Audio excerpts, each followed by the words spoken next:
यानंतर काही सरकारी कामं होताना दिसतात ते त्यांच्या सहकार्यातून आणि त्यांच्याच मदतीने पार पाडली जातात. त्याच्या या सुनवाईने मी त्यांचं शब्दप्रमाणे माझ्याकडून स्वागत करतो. 2025-15 आजच्या या कार्यक्रमाचे अध्यक्षस्थान शाळेचे मुख्याध्यापक आदरणीय यादवसाहेब स्वीकारते अशी मी त्यांना विनंती. तसेच प्रमुख अतिथी म्हणून आजच्या प्रमुख पाहुण्या ऋषवी विलास निकम यांना मी विनंती करतो की त्यांनी आपले स्थान स्वीकारावे. यांच्या सहकार्यातून आणि शाळेच्या सहकार्यातून दोघांच्याही मदतीने हा जो शेड तुम्ही बघताय आपल्या हायस्कूल लिहिलेलं समोर फ्रंटला हा यांच्या मदतीतूनच इथे निर्माण करण्यात आलेला आहे. त्यांच्यासाठी एकदा जोरदार कार्यक्रम होती.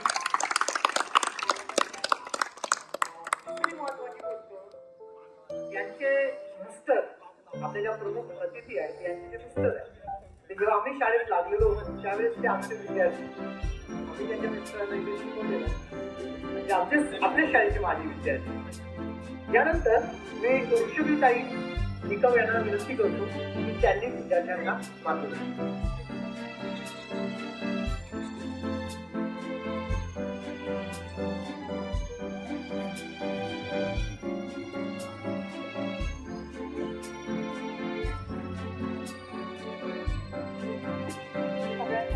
फार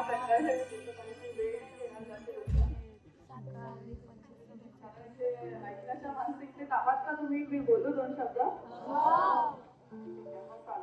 सगळ्या सरांनी खूप उत्तम तुम्हाला असं 10वीच्या एक्झामला काय करायचं किंवा कशा प्रकारे या एक्झामला समोर जायचं याचं मार्गदर्शन केलेलं आहे.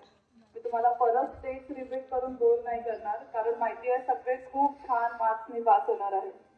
पण सगळ्यांच्याच मनात एक प्रश्न असतो की यानंतर काय, 10वी नंतर एक्झॅक्टली काय करायचं हा प्रश्न प्रत्येकाच्या मनात इथे आहे. आता ठीक आहे निरोप समारंभ आहे, थोडे खाऊन खाल्लेले आहे, पण जशी एक्झाम संपेल आणि नवीन कोणी 11th-12thला ऍडमिशन देईल किंवा कोणी पॉली किंवा अजून वेगळ्या वेगळ्या फील्ड्सला ऍडमिशन देईल पण त्यानंतर एक्झॅक्टली काय करायचं हा प्रश्न प्रत्येकाच्या मनात असतो. त्यासाठी त्या वेळेचं योग्य नियोजन करा.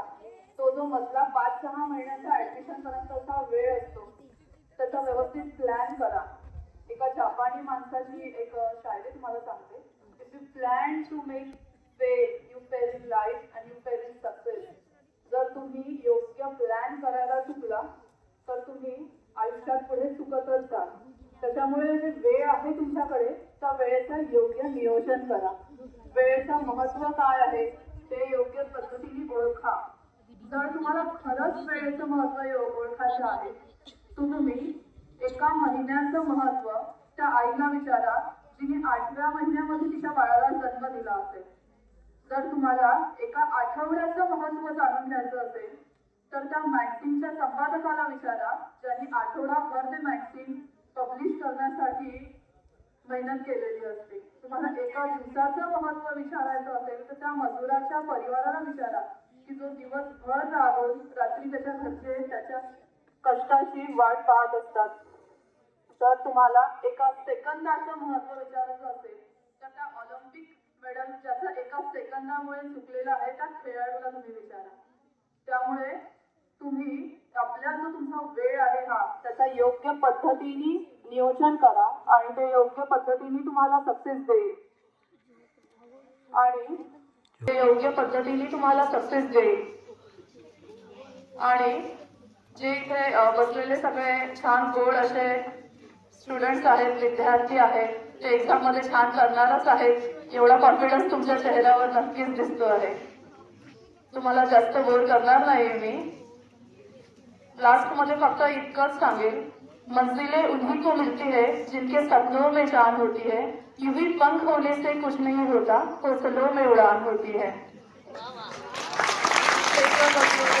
सगळे शिक्षक वृंद आणि यादव सर खटेरे सर यांचं सगळ्यांचं मनपूर्वक आभार की ज्यांनी मला आजच्या कार्यक्रमाला अटेंड करण्याची संधी दिली. धन्यवाद.